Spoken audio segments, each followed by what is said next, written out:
대구에 이제 이재명 효과가 나타나기 시작을 했다. 요 소식 잠깐 또 전해드리고 가겠습니다. 먼저 대구 지역 여러분들이 기뻐하실 만한 뉴스를 보고 가시죠. 여러분 안녕하십니까? 6.3 지방선거가 보름 남짓 앞으로 다가온 가운데 공식 후보 등록 이후 첫 휴일을 맞아 여야 후보들의 표심 잡기 경쟁이 후끈 달아오르고 있습니다. 대구시장 선거에서 더불어민주당 김부겸 후보는 국민의힘 전 당원들의 지지 선언에 힘입어 외연 확장에 주력했고, 국민의힘 추경호 후보는 선대위 조직 임명장 수여와 대구 발전 비전을 제시하며 텃밭 지키기에 공을 들였습니다. 보도에 김용우 기자입니다. 국민의힘 당원 1,701명이 국민의힘을 탈당하고 더불어민주당 김부겸 후보 지지를 선언합니다. 이번엔 군위 지역에서 국민의힘을 지지해온 책임 당원과 일반 당원들로 지지부진한 신공항 건설 사업의 조속한 추진을 위해 김 후보를 지지하기로 뜻을 모았습니다. 김 후보는 실현 가능한 신공항 사업 추진으로 대구 미래를 획기적으로 바꾸겠다고 강조했습니다. 이게 어디 군위만의 문제냐? 대구의 미래가 걸린 문제고 또 K2를 옮기고 나면 군위 공항 근처에도 새로운 산업을 유치해야 되고. 국민의힘 추경호 후보는 선대위 임명장 수여식을 갖고 본격적인 선거 체제로 전환했습니다. 9개 구군 후보들의 지역별 공약 발표에 이어 대구 발전 비전을 제시하며 새 결집에 나섰습니다. 추 후보는 공천 결과에 따라 입장을 바꾸고 이를 선거에 이용하는 구태 정치는 시민의 신뢰를 얻을 수 없다면서 김부겸 후보를 견제했습니다. 자유 대한민국의 중심을 바로 세우는 일이라고 생각을 합니다. 35년 저의 경제 역량을 대구 발전에 모두. 개혁신당 이수찬 대구시장 후보도 교회와 사찰을 돌며 얼굴 알리기에 힘을 쏟았습니다. 강은희, 임성무, 서중현 대구교육감 후보들도 학생과 학부모를 위한 공약을 내세워 표심 잡기에 매진했습니다. 네, 여기까지. 이게 이제 어제 뉴스인데, 제가 어제 좀 시간이 부족해가지고 전해드리질 못했는데, 이게 이재명 대통령님이 그 모내기 하셨잖아요, 지난주에. 근데 이제 그 모내기가, 표를, 모를 심고 오신 게 아니라 표를 심고 오셨어요. 진짜, 모를 심어라, 제가 이렇게 얘기했는데, 이게 간접적인 어떤 유권자의 표심에 영향을 준 게 아니라, 공교롭게도, 대통령께서 다녀가시고, 곧바로, 그, 대통령께서 이제 모내기를 하신, 군위군, 소보면, 우무실 마을, 우무실 마을에서만 이제 입당을 한 건 아닌데, 군위군에서 1,700명이 입당을 했어요. 그것도 그냥, 뭐, 국민의힘 지지자들이 뭐, 지지선언을 한 정도가 아니라, 국민의힘 당원들이 입당을 한 거죠. 1,700명이. 그 1,700표가 승패를 가를 수도 있습니다. 지금 아주 박빙의 승부를 하고 있는 상황이기 때문에 1,700표가 실제 승패를 가를 수도 있는 그런 표가 될 수 있고, 이게 당원들 1,700명이 입당을 했다고 그랬는데 그게 당원 한 사람만 있는 게 아니잖아요, 여러분. 예컨대 가족들이 있을 거 아니야. 그러니까 내가 입당을 하고 내 아내나 남편을 김부겸 후보를 찍도록 만들면은 가족들 한 표씩만 가져오면은 부인만 하고 남편만 돌려 세워놔도 3,400표가 되는 거죠. 3,400표가 되잖아. 그래서 애들도 있을 거 아니에요. 아이들도 있을 수 있고 또 사돈의 8촌 뭐 이렇게 따져보면은 이게 4인 가족 기준이면은 우리 민키님이 써주셨는데 6,800표. 4인 가족일 경우에 6,800표.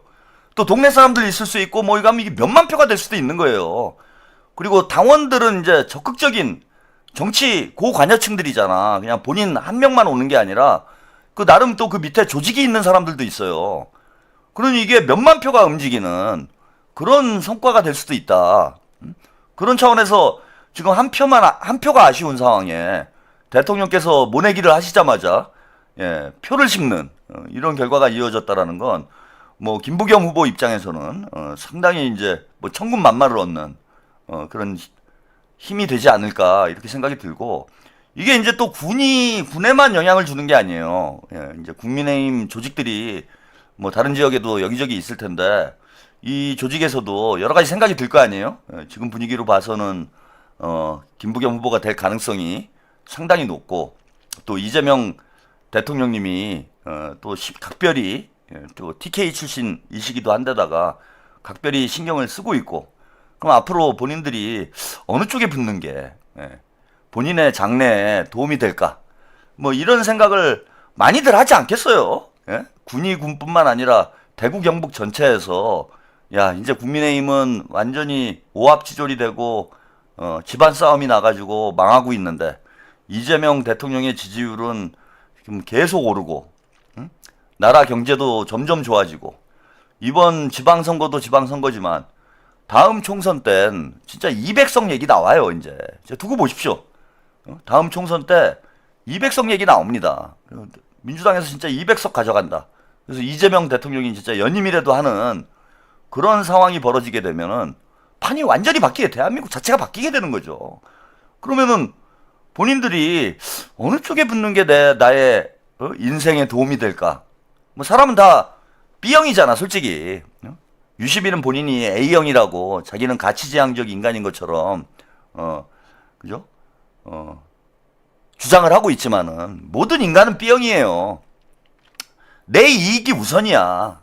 물론 뭐 진짜 위인들 있죠. 영웅들, 위인들 뭐 이런 분들이 있습니다. 나라를 위해서 뭐 초계와 같이 자신의 이익을 버리고 생명을 바치고 이런 분들이 있는데, 그런 분들이 극소수기 때문에 우리가 위인이라고 하고 존경을 하는 거예요. 응? 아, 다 그래, 사람들이. 다 A형이 많아. 그래서 내 이익보다는 나라와 국민의 이익을 우선시하는 사람들이 대다수야. 그러면 누가 그걸 위인이라고 하겠습니까? 다 똑같은데. 근데 진짜로 나라와 국민을 위해서 자신의 한 목숨을 바치고 자신의 이익을 버리고 이럴 수 있는 사람들은 극소수예요. 응? 뭐 대한민국 1%도 안 돼. 우리가 위인이라고 하면 1% 됩니까? 1%도 안 돼요. 99%가 B형인 거야. 물론 이제 B형 중에서도 좀 A형의 가치를 좀 중요시 여기는 사람들이 있겠죠. 좀 나는 좀 더 공적인 부분에서 역할을 좀 더 하겠다. 뭐 이런 사람들이 있을 수는 있지. 그런데 자기가 손해를 보면서까지 그런 사람들은 많지 않다라는 겁니다. 근데 이제 국민의힘 당원들이고 국민의힘 정치인들은 더 B형 성향이 강하겠죠. 예, 자기 이익에 따라 움직이는 거지 뭐. 그리고 그게 나쁜 것도 아니고.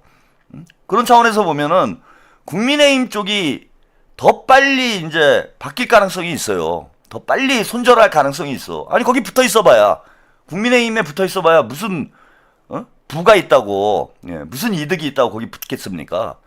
이재명 정부에서 차별받지 않으면 이재명 정부에서도 자기들이 능력만 있으면 성공할 수 있다, 이런 확신만 있으면은 다 민주당 쪽으로 붙는 게 장차 자신의 이익에도 이제 도움이 되는 거죠.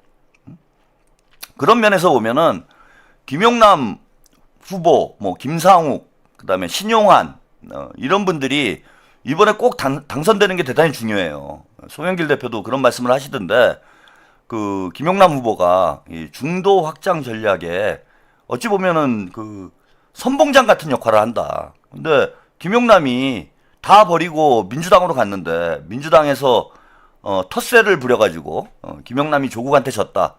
그러면은 이게 내가 민주당 쪽으로 갈까 이렇게 생각했던 사람들이 민주당에 가봐야 민주당 당원들이 받아주지도 않고 뭐 사상 검증이나 하고 괜히 조리돌림이나 당하고 욕만 처먹는데 에휴, 가지 말아야 되겠다. 전에 그 이해운 기획예산처 장관 임명할 때 제가 그런 말씀 드렸잖아요. 이해운 이게 꼭 임명을 해야 된다. 그래서 이해운 같은 사람이 또 민주당에서 국민주권정부에서 받아준다? 이런 분위기가 형성이 되면은 보수 진영이 급격히 와야 될 가능성이 있다라고 제가 말씀을 드린 적이 있는데, 이번에 김용남 후보나 김상욱 후보가 당선되는 문제도 마찬가지예요. 응? 야, 국민의힘 버리고 보수 진영 버리고 민주당 가면은 야, 성공하더라. 예. 더 출세하더라. 김상욱이 금배지 처음 단 초선 의원이었는데 금배지 달고 2년 만에 울산 시장이 되더라. 김용남이 10년 동안 금배지 못 달고 야인 생활했는데 야, 민주당 가니까 팔자 고쳤더라. 바로 금배지 달고 김용남이 킹용남 됐더라. 이런 얘기 들으면은 그 민주당 가도 차별을 안 받겠네? 나도 민주당 갈까? 뭐 이런 국민의힘 정치인들이 막 늘어나지 않겠어요? 근데 김용남이 민주당 털레반들 텃세 때문에 김용남이 민주당 당원도 아닌 조국한테 져. 그러면은 보수 진영 인사들이 야, 이거 민주당이 이재명 대통령이 오라고 해서 가봐야 민주당 당원들 털레반 등살에 기도 못 핀다. 응? 이해훈 꼴 난다. 응? 오히려 패가 망신한다. 가지 말자. 이렇게 되잖아. 그래서 김용남 후보가 당선되는 문제는 중도 확장 전략이 탄력을 더 받을 수 있느냐, 아니면 이게 말로만 중도 확장 전략으로 끝나고 도로민주당으로 가느냐를 가늠하는 아주 저는 중대 선거라고 봐요.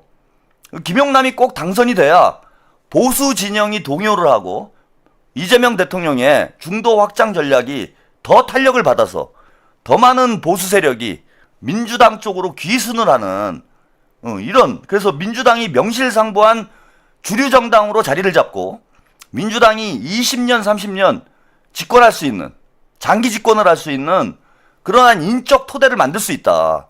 그래서 우리가 귀순한 사람들을 더 잘해줘야 돼요. 응?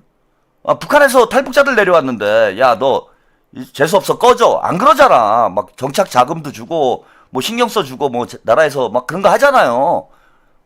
이런 사람들을 우리가 잘 받아주고 탈북자들이 한국에 와서 뭐 잘 살아야 또 북한이 그만큼 뭐 동요를 하는 거 아니야? 뭐 그런 취지에서 탈북자들한테 잘해주는 거잖아요.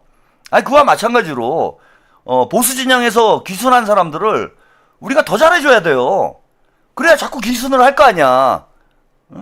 그래야 민주당의 외연이 넓어지고 민주당이 더 확장을 할 수 있는 그런 어떤 탄력이 더 강해질 거 아닙니까? 근데 오히려 막 민주당 가니까 막 욕이나 처먹고 왕따 당하고 뭐 이래버리면 이재명 대통령의 중도 확장 전략이 성공하겠습니까? 그런 차원에서라도 김용남 후보를 우리가 반드시 당선시켜야 된다.